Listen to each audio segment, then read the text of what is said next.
Okay, dann ist es mir jetzt eine ganz besondere... Hello and welcome to the translation of the talk Mistrustable Security by Peter Shaw. Here this translation is done by Franz T. and Wolfer 2. Thank you for listening. The presenter used to be Minister for Data Protection, and is now Informationsfreiheit und Datenschutz. head of some European Academy for Data Protection.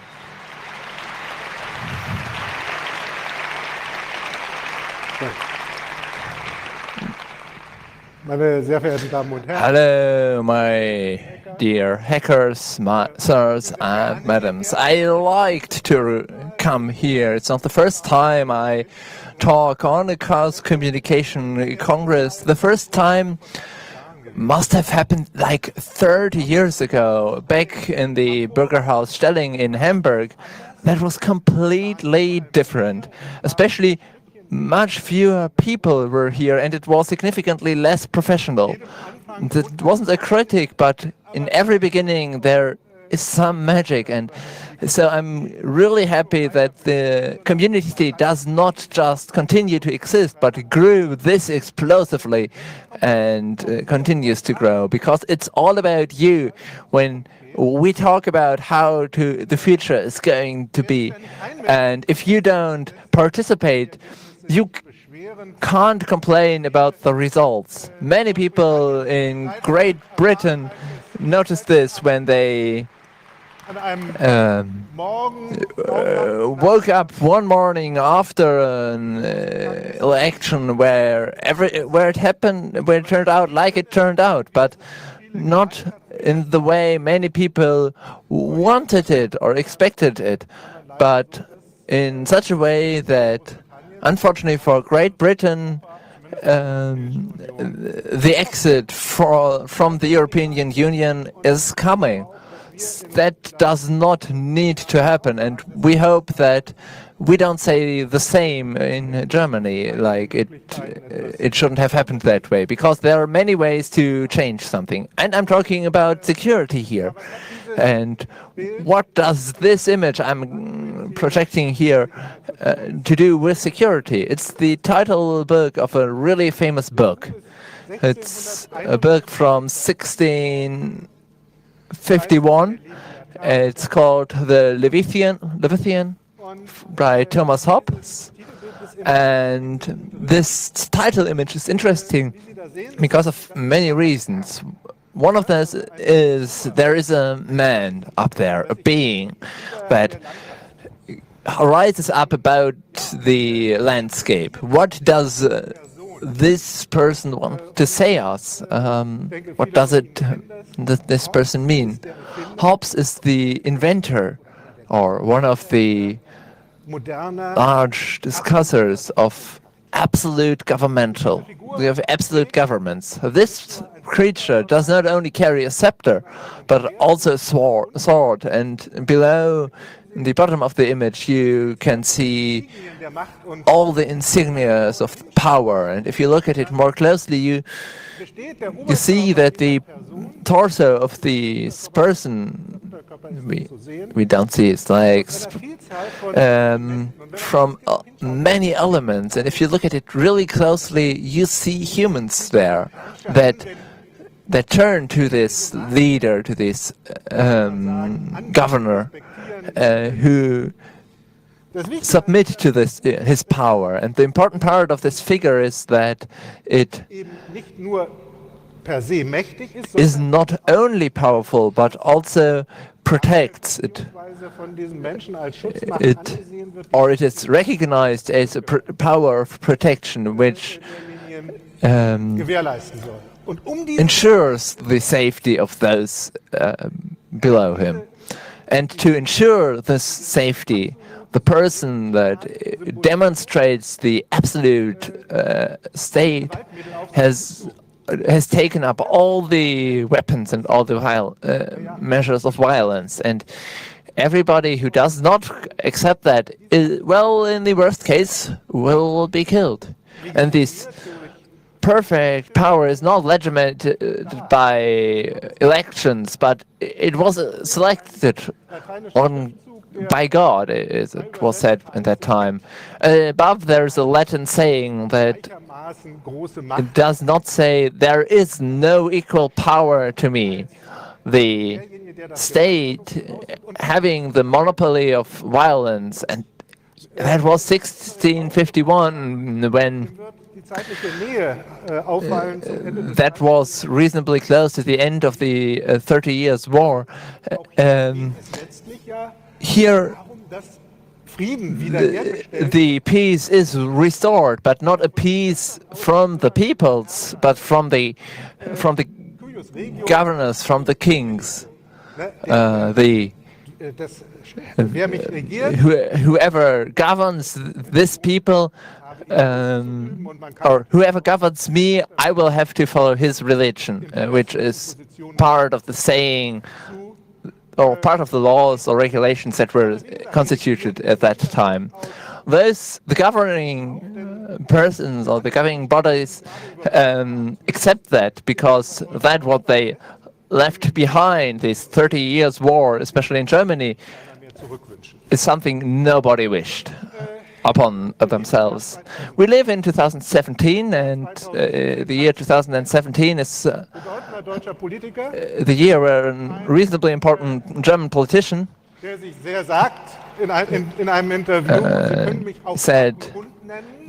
said, "You can call me a tough dog," defined general rules for a state, a strong state in hard times. These rules on the website of the Interior Ministry, he has quite large number of requests. I will talk about later on, but the security and the safety is the most important subject, not only for de Maizière, the German Minister for Interior, but also for others. And part of that is that we live in a very frightened society, and if you look at this overview by and it is a fright index all over Germany, you will notice that at the very highest top of the frights of Germans is to be victim of a terror attack. Quite a few, more than half of Germans are afraid of becoming a victim of a terror attack. We had terror attacks. We had quite a few victims, like 10 to 15. It's not that certain in the last year. Before that, there were very few. The 10 years before, there were less than 1 year per person. But still, 71% of the of German nationals are afraid of being a victim of a terror attack. All the other subjects of the fright, the political extremism increases. More people come into the country and they destabilize our society, and apparently our society is really frightened. That wasn't like that for all the time. If you look at the time and look at the index over time, especially about terroristic situation, you notice that there are significant changes throughout the years. Of course, part of that is that there were frightful attacks, especially in 2001, but even since then, quite a few more. But at the same time, we notice that the fright does not jump up, but only grows slowly with a time lag. Where does this time lag come from?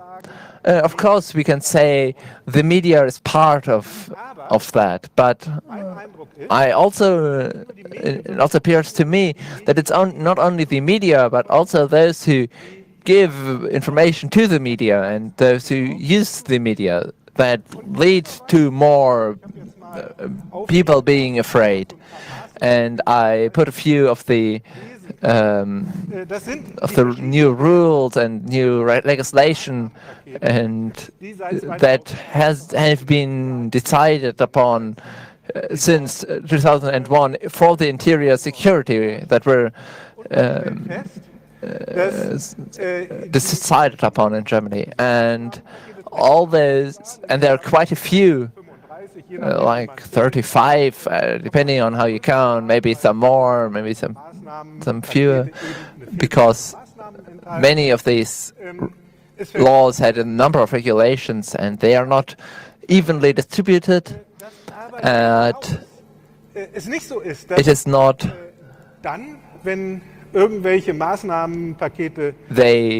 but appears that these new anti-terror laws they do not appear to reduce the anguish of the people, but they increase it, and maybe there is even a causality there. Whenever we discuss about these new safety laws, the media always talks about these questions, and that appears to lead to more frightened people, because everybody discusses again and again why these new security measures are needed, because everything got less secure. So these new laws for more safety does not lead necessarily to more safety, but it also leads to more people being afraid, despite everybody saying we want to have more safety and we want to increase the feeling of safety in Germany. We can also discuss that the decisions by judges are part of our safety feeling. If they need immer stronger laws, then every time there is a decision by the Bundesverfassungsgericht, when these laws are deemed against the German constitution, then actually the feeling for security should change. I have edited these decisions from the Bundesverfassungsgericht. And what do we see? The interesting thing is that with each decision, there is a relaxation of the security feeling of the Germans. That the highest German court, the Bundesverfassungsgericht, says the parliament has made a law which is unlawful. For example, keeping data from telcos was unlawful, and other decisions were deemed unlawful as well. And despite what you would think as a security politician, it doesn't make people insecure, but there is more trust. This means in that moment where the society is in a large discussion which is not only dominated by security stuff, but also by basic rights, human rights, then humans feel more secure. I think this is a very important message which is overlooked every time. This doesn't stop some people to declare security as a very important, super basic human right. This person was once the Minister of the Interior, that is Hans-Peter Friedrich from the CSU.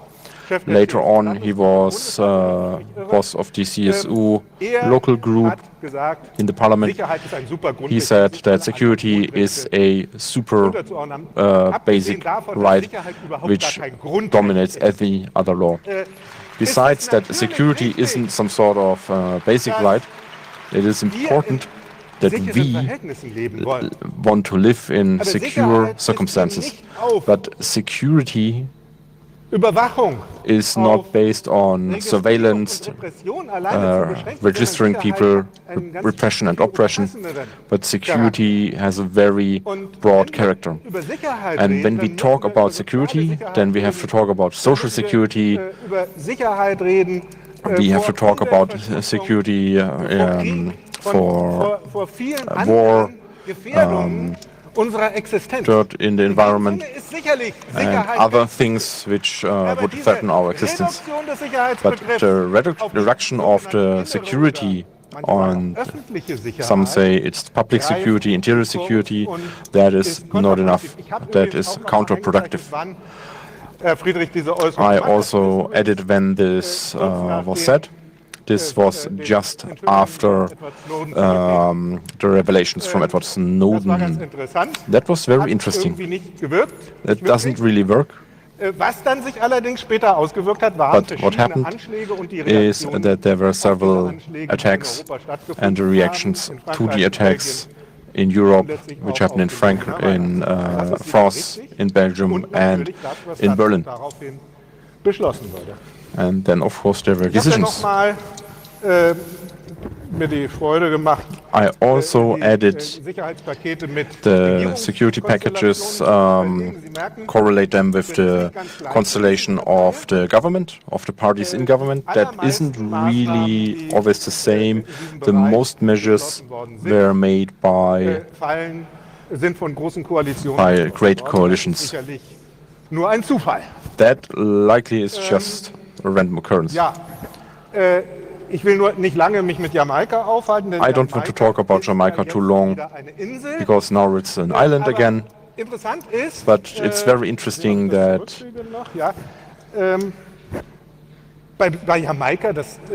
Jamaica, that even was said by Mrs. Merkel, the CDU-CSU wanted to abolish storing connection and metadata. But it won't happen. Now they say they are supporting storing this data. You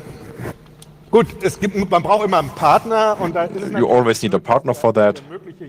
And now the last partner is said that opposition is stupid. It's not very correct anymore. We do not know what's going to happen. Maybe there will be another great coalition.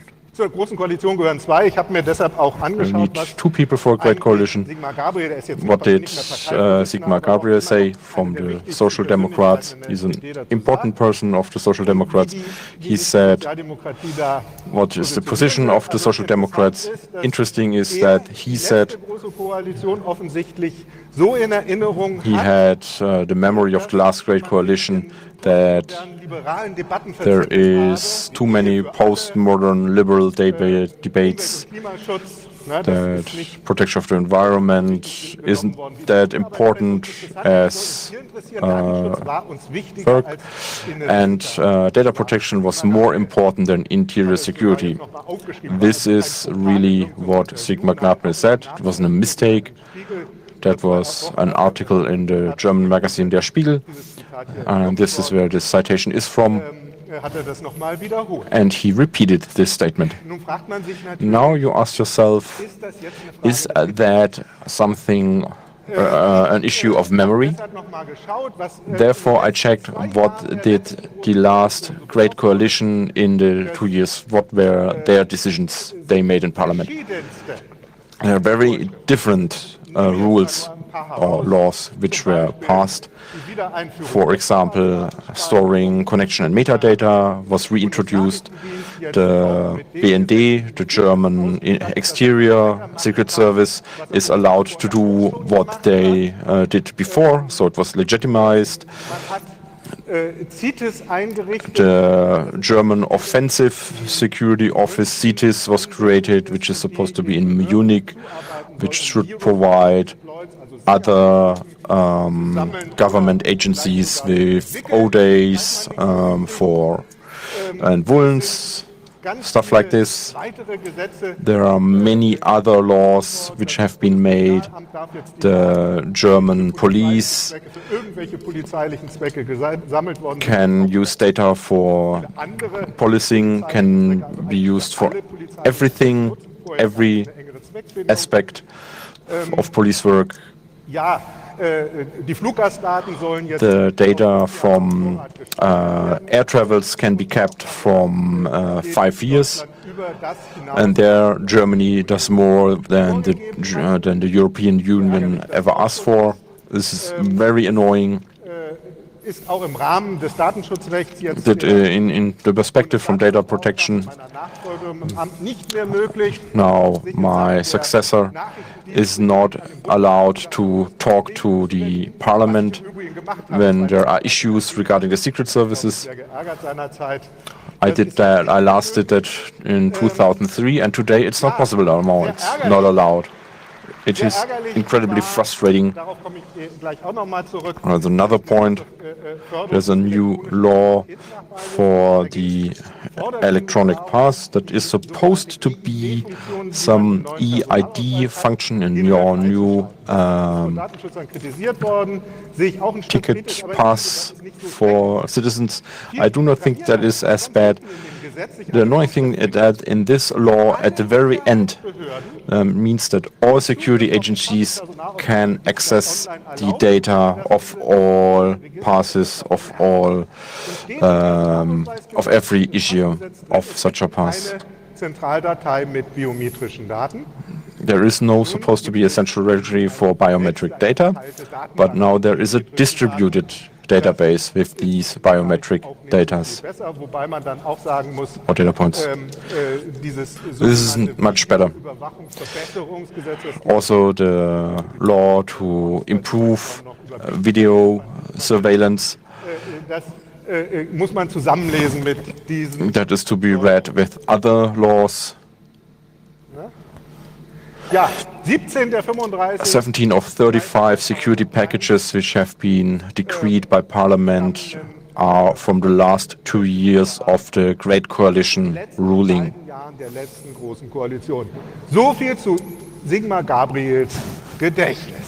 So that is all about the memory of Sigmar Gabriel. So we now have to ask ourselves, what is still missing? What?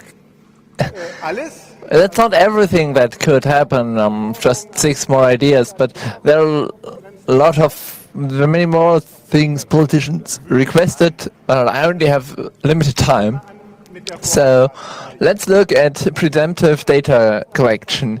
Not only does presumptive data collection is not according to the judgings of the highest German courts and the European courts, the European court, and a small German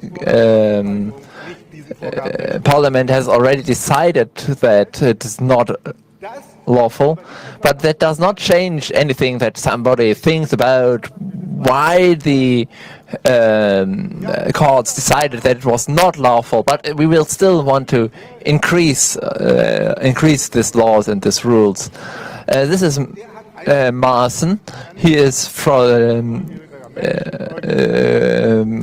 consumer protection, and he is a good person, and he would love to get our IP addresses to work against those who endanger our country. He does not want to know who wants to do what on his computer, but he only those who watch videos of where people are killed. But how do we notice who watches those videos? Yeah, well, that's something the interior secret service can't do that, and it's not the German Bundesnachrichten, the external service, but we will still have to collect the data within Germany. So we will need to collect the IP addresses. So that's an obvious sign what they want to do in the next great coalition, which is a coalition between Germany's 2 largest parties. and they also, the Minister for the Interior in Saarland wants to collect all messenger data, and it's just an extension of the already existing laws, and everything is useful. So it's important parts of our laws, especially the security, that are defended by these measurements. Presumptive data collection is one of those regulations that help, because it's good to increase the amount of the hay heap to find the needle inside. And that is something that finally arrived in Germany. We are so grateful that we are also increasing the hay heap. More intelligent video surveillance, that's something I have to agree with de Maizière. The danger, the hope that video surveillance has reduces the amount of people who are surveilled if he has nothing to cover. Who goes with who across the station or somewhere else? It's not just about this one station in Berlin where this more intelligent video surveillance was tested, but it was. But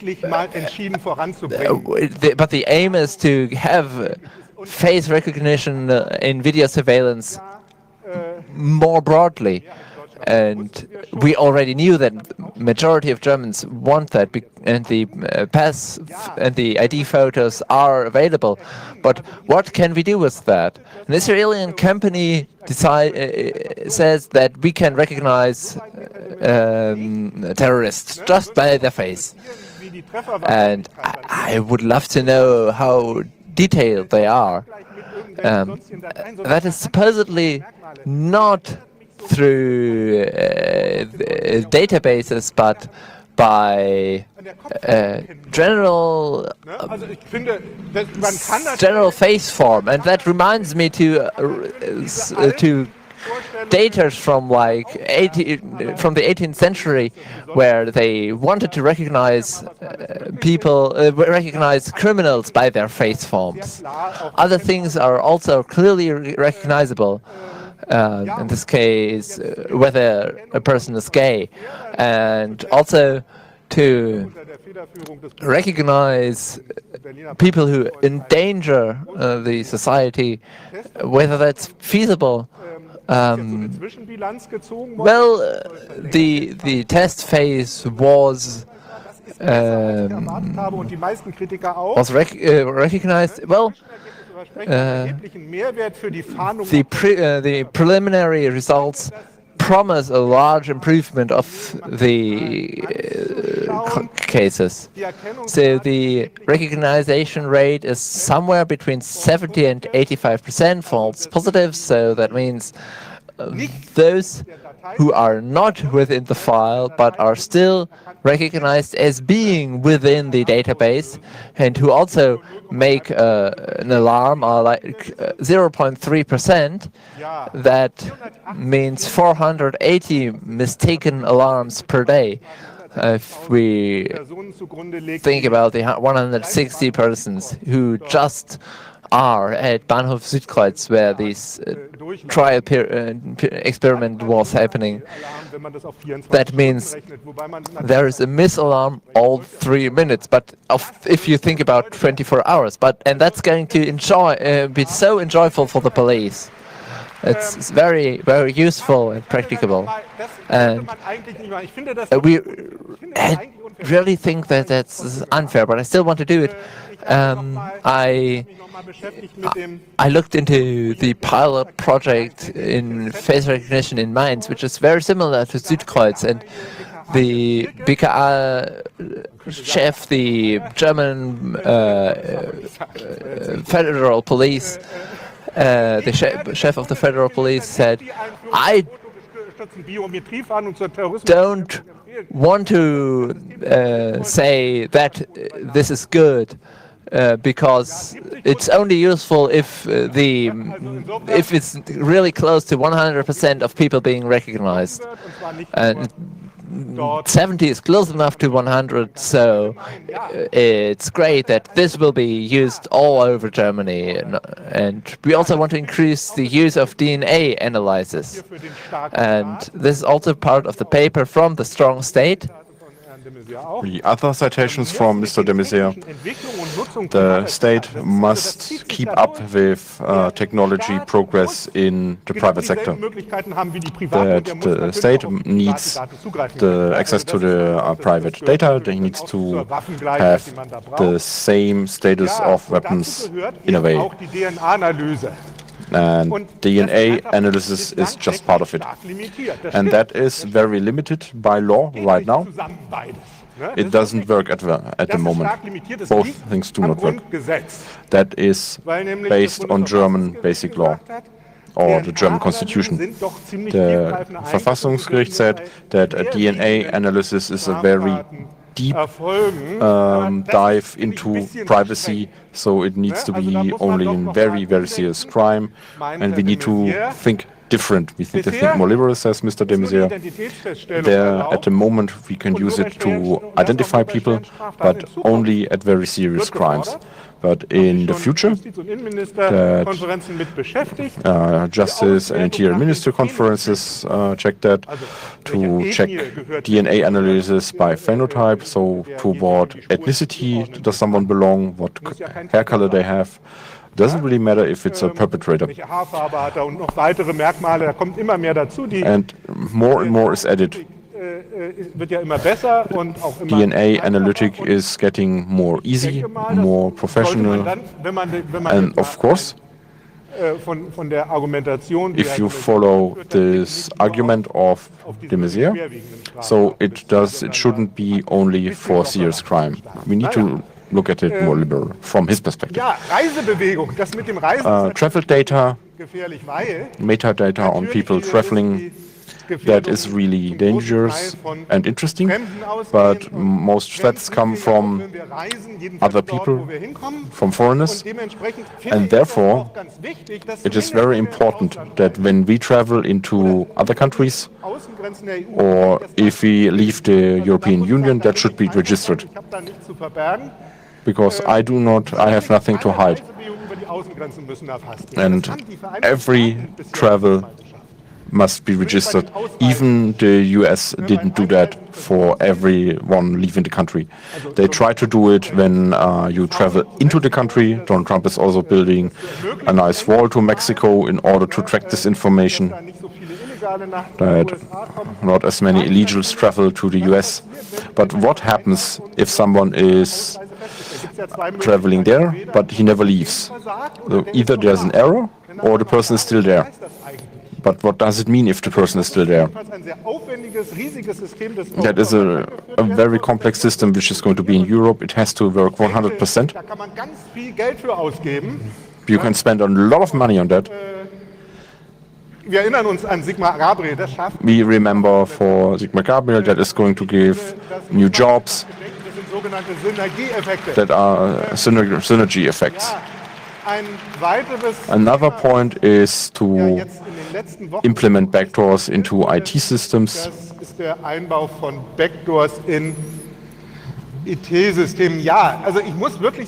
I really have to say that the police force has it harder. People have security systems at home, but we do have a law which allows surveillance. This means that bugs can be placed in cars, in rooms, can be placed there, and someone has to place them. But of course, that's not feasible because there could be an alarm by security systems. And therefore, I think that the alerting system should not be as aggressive.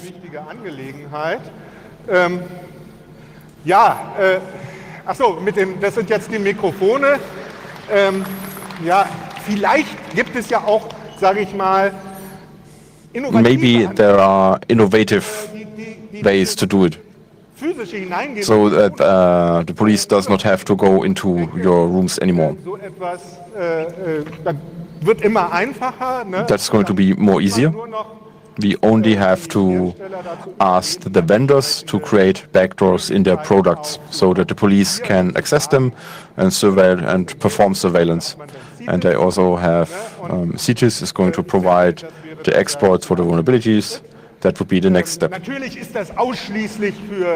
That is only for very specific cases, very serious crime. There must be control by justice, so that it is only the police and the Interior Secret Service. We know that no one else is interested in that. But I'm not very comfortable with that. The last measure is hacking back. That is a very interesting concept. So in order to strike back, but always provide the other cheek. That is very important.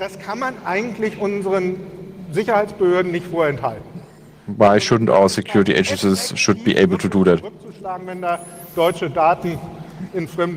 When German data is accessed by foreign powers. But it should be only used as ultima ratio, it means that's the last measure. At the moment they only collect data, so there would be very few cases. The hackback should be part of the toolkit of our security services, some say. I'm already at the end with an interesting message. The Leviathan is dead or is dying.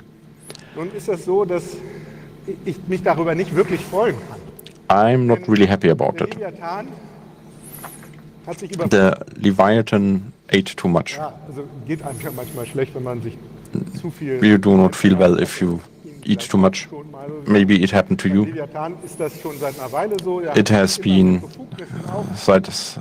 for quite some time because he took more measures, more executive powers. And therefore, the security the Leviathan is supposed to provide has been lost, has been damaged. Because there is not one Leviathan on the world, but there are many Leviathans on the world in a globalized society. Think of the server in Malaysia. So the security service have a long arm, also to us, as we know. But here the Leviathans delegitimized themselves. A lot of people do not believe it anymore.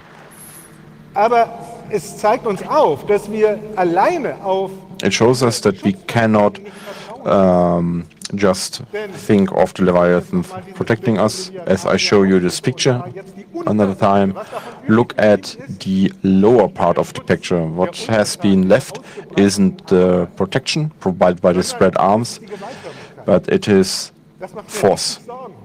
And I am worried about it. And it's not only surveillance, it's drones. Drones do not have cameras. Drones which move around out of our borders. I do not have provided additional details. Security is delegitimizing itself. And then I think that there are old informations which are very important, that those who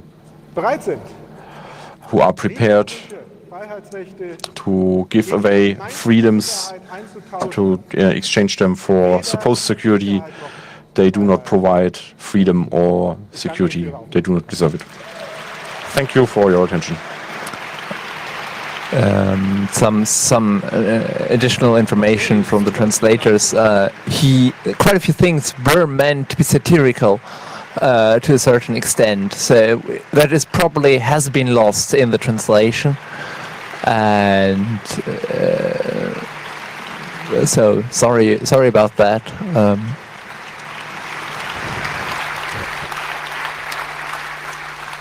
Genau, wir haben jetzt noch ungefähr 20 Minuten Zeit für Fragen. Das heißt, falls ihr Fragen habt, dürft ihr euch einfach an einem der 8 Saalmikrofone anstellen. Ich gehe dann rein If you listen live and have any questions and want to ask them, please use Twitter or the IRC channel. You can also ask in English and we'll get a German translation. That should work. direkt mit der Frage des Signal Agents. Let's start with a question from the internet related. Should there be changes and the stuff the Bundesdata Protection Officer is going to do? Der Bundesdatenschutzbeauftragten. First of all, I have to gender it, also the female data protection officer. But also in the security area,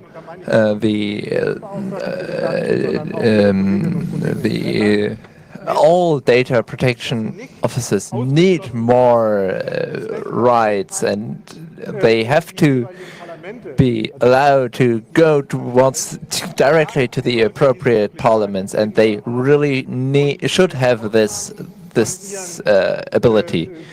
And the exceptions for the rights of what they are allowed to verify. It's not just security parts, but also they mustn't look into the health databases, and that's an unacceptable reduction of the abilities of the data protection officer. Danke für den Talk, Peter. Thanks for the talk, Peter. Welches Narrativ glaubst du, kann What story helps against this rhetoric of security? Because very often data protection rarely wins bei so Themen wie Hackback oder auch thoughts regarding hackback, disclosure, mehr als IT-Sicherheit versus but see this as IT security versus physical security. Weil damit würde man diese Sicherheitsrhetorik übernehmen und sagen, therefore we would take this security rhetoric, die ihr uns wegnehmen wollt, wenn ihr uns and Verschlüsselung kaputt machen if wollt und you 0 Days geheim halten wollt. do this, you will damage IT security. Of course, that is a proper begin. Of course, this mustn't be the only idea and the only thing we talk about. There's safety promises destroy themselves because they lead to less safety. If we look at the appropriate vulnerabilities that were kept secret led to German hospitals not being able to continue to work anymore because those previously kept security measures that were known to the secret services. We have to work against that, but we mustn't forget that there are personal rights, and we can only exist as a free person if we are not registered and surveilled everywhere at every step. So both have to be there. Both the request for reasonable security aspects, but also the freedom and the insurance of the freedom for the people. Okay, thanks for the talk and your work in the last years. Just in addition, ich gehe mit vielem d'accord, was du sagst, absolut. Bei deiner Einführung hast du über die you talked about Terrorismuszahlen gesprochen und the terror numbers, the fear of terrorism. I want to add, basically there's a way to make this more sensible. You do not have to die in order to get a victim of terrorism, but there were more people who were wounded, because I think this is a difficult way of arguing for it, so use the wounded as well. Else, great. Of course, that is a question whether that changes something. And basically, of course, the harm is always larger than those who are physically hurt, and also the frightfulness of the society is far larger than the material damages, and also the number of victims that were created by that. That's the target of terrorism, that they get this extended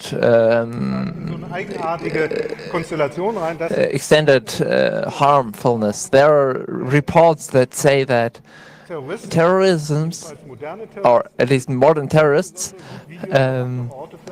choose well video surveilled data, because that way there is video material and that increases the media attention. And in that case, again, video surveillance does not protect against terrorism. And I don't want to go over the victims and how badly these victims have been treated, how insensible, how little empathic that Ms. Merkel now, after people said, invites them before they were just given formal letters.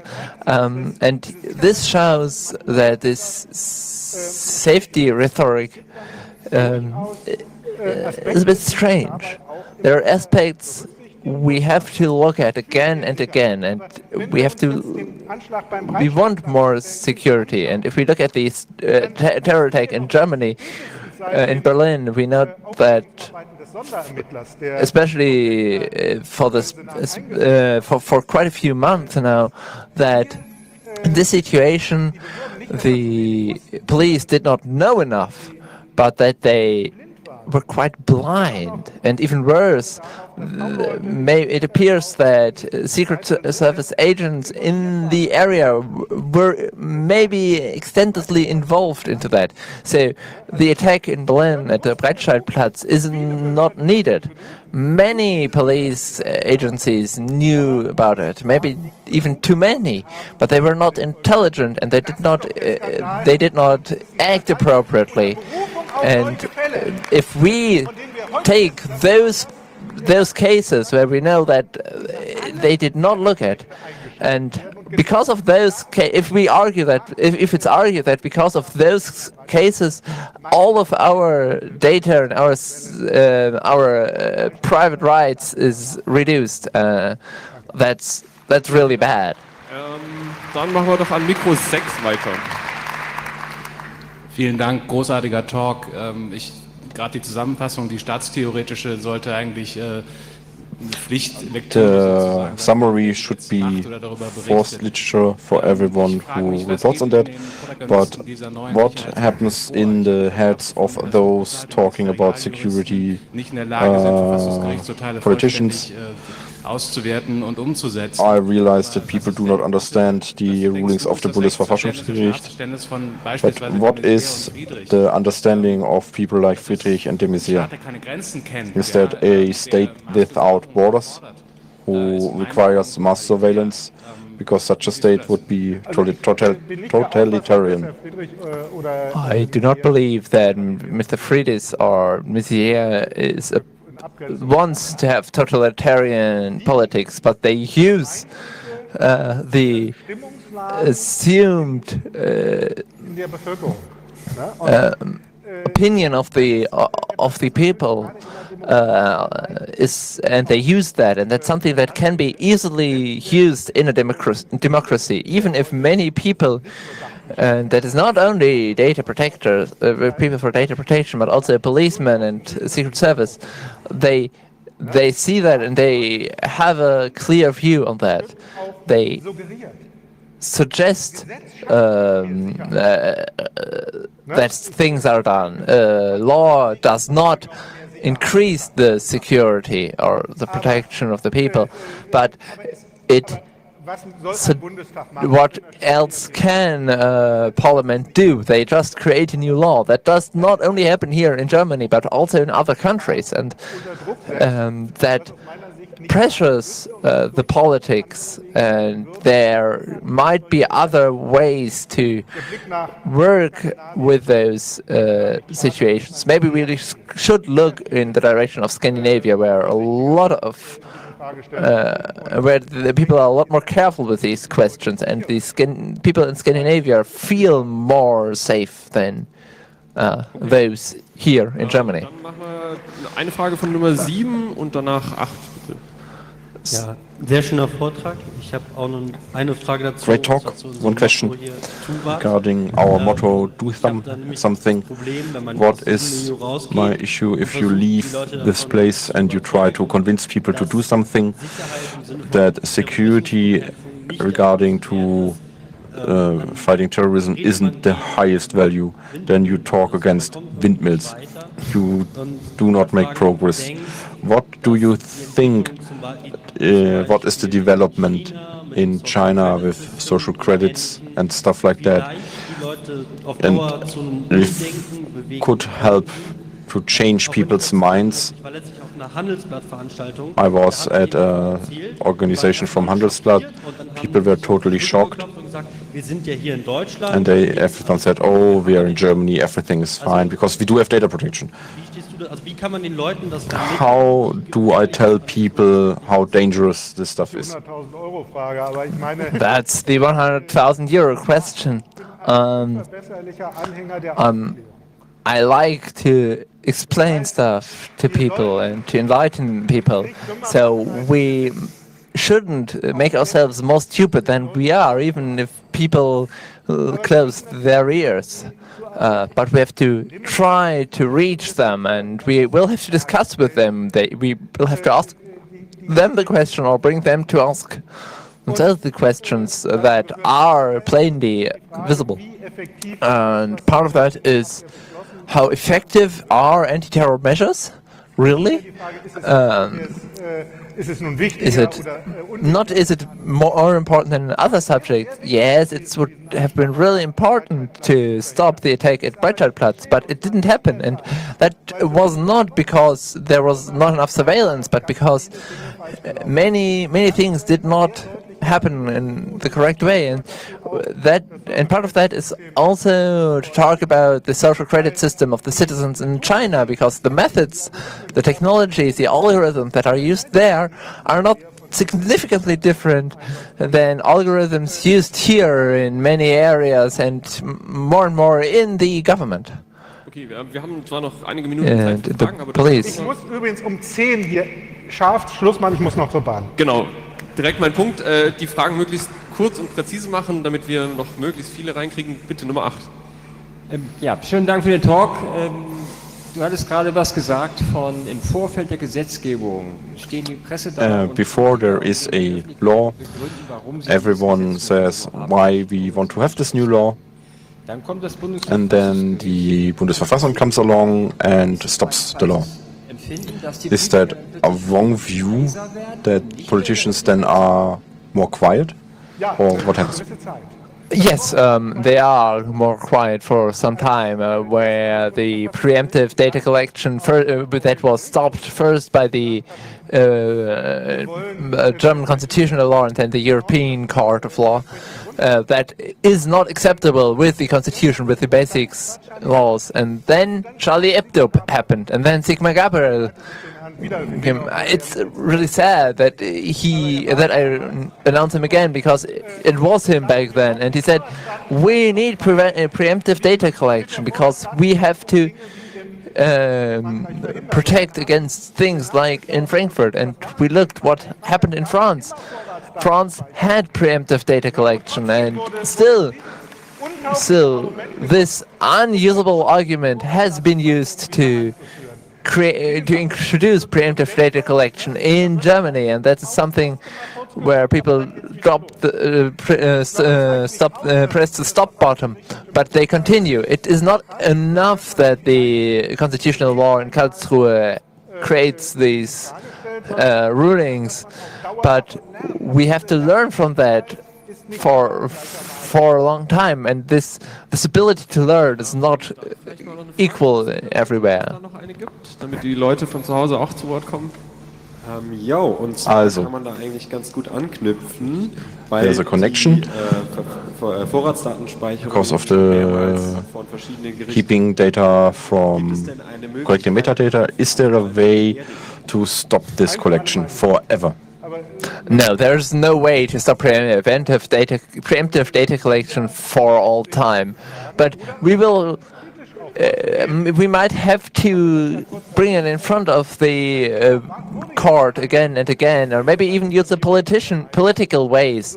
It was discussed again and again, and even the one of the parties, the CDU, CSU, the Union, they even said that we don't want this untargeted surveillance. We want much better, much more targeted surveillance of people who are already seen as possible criminals. It did not happen, and it is not seen. Yes, we can change it, we can discuss it, but we can't remove all possibilities of something to repeat. So it's important to keep those memories in the back of the mind of people. My question is, it is creating jobs. But how does the industry undermine our data protection? It's quite differentiated. We can see that there is a surveillance industrial complex, but in the USA that's a very well understood problem. Also here in Germany, which increasing importance this security or branch has. They create their own opinion and their own weight, and that also advances in this us as a society in that area, and in the rest it's not that clear. With the e-privacy regulations, we discussed that here before.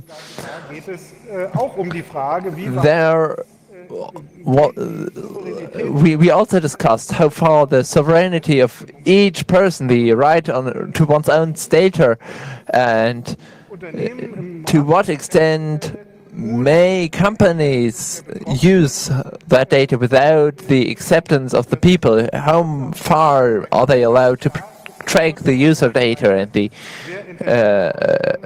And in Brussels they discuss that quite rigorously at the moment. I hope that they have a good result.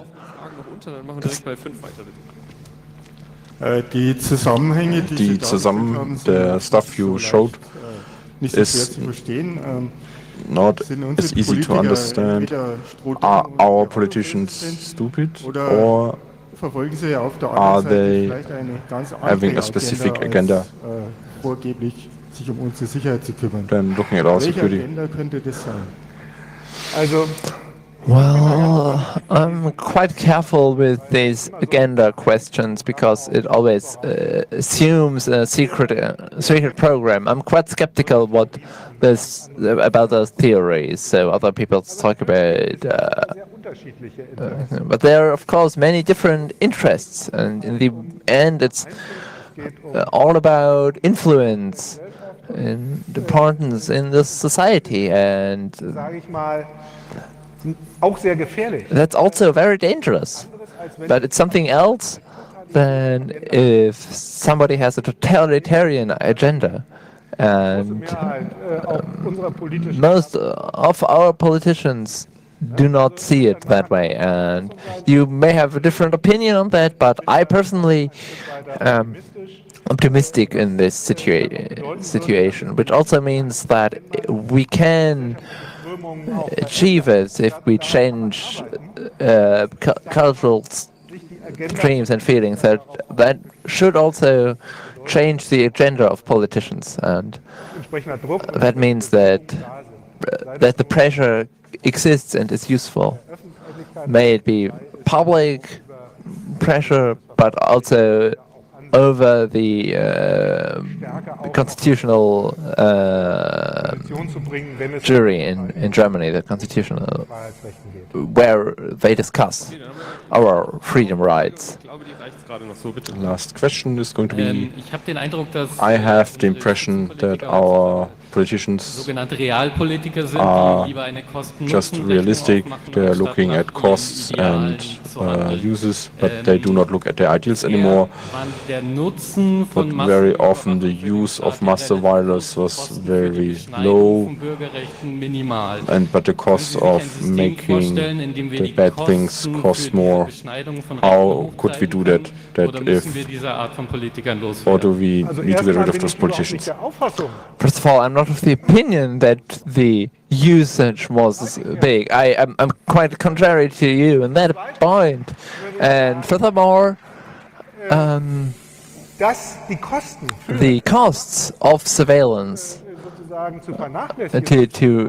that they are insignificant is not important. Also, the costs is significant, even if you look at how many policemen and how many surplus hours they have to work off now.